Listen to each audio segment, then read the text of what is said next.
Selanjutnya, kita akan berbicara mengenai struktur dan kebahasaan. Kita akan membahas struktur dan kaidah kebahasaan dari teks persuasi. Yang pertama adalah pengenalan isu. Pengenalan isu yakni berupa pengantar atau penyampaian tentang masalah yang menjadi dasar tulisan atau pembicaraan. Contoh pengenalan isu. Teman-teman sekalian, jujur saja, kita memang belum bisa terbuka membicarakan soal seks dan kesehatan reproduksi. Padahal itu penting sekali buat kita ketahui supaya tidak terjerumus ke jalan yang salah. Nah, lewat situs-situs di internet, beragam informasi yang kita butuhkan bisa kita dapatkan.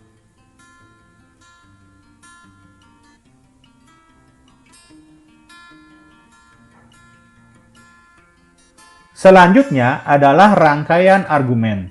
Rangkaian argumen yakni berupa sejumlah pendapat, penulis atau pembicara terkait dengan isu yang dikemukakan pada bagian sebelumnya.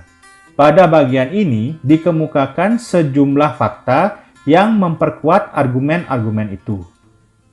Contoh rangkaian argumen, kalau di bidang hukum, haki adalah singkatan atas hak kekayaan intelektual. Ini ada kaitannya dengan perlindungan dan penggunaan hak cipta.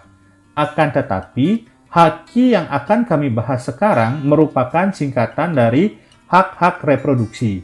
Wah, bosan ya bolak-balik mengupas masalah yang satu ini.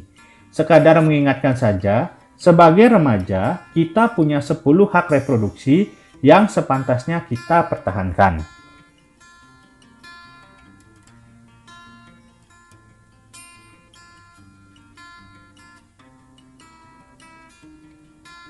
Selanjutnya adalah pernyataan ajakan.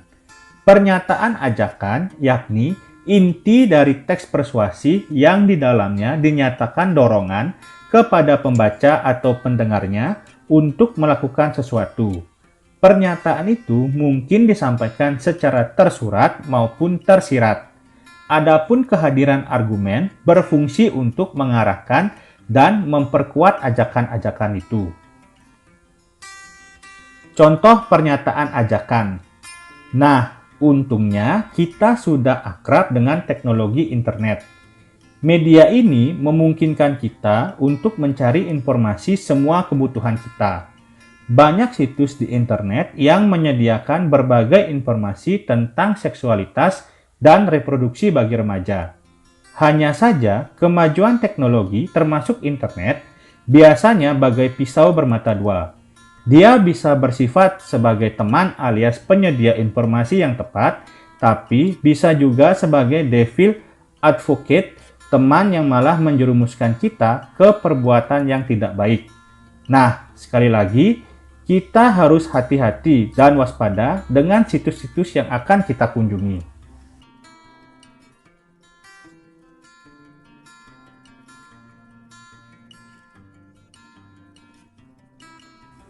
Terakhir adalah penegasan kembali. Penegasan kembali merupakan penegasan ulang terhadap pernyataan-pernyataan sebelumnya yang ditandai dengan ungkapan-ungkapan seperti demikianlah, dengan demikian, oleh karena itulah, dan sebagainya. Contoh penegasan kembali, selamat berakrab-akraban dengan internet. Jadikanlah wahana yang satu ini sebagai penambah wawasan.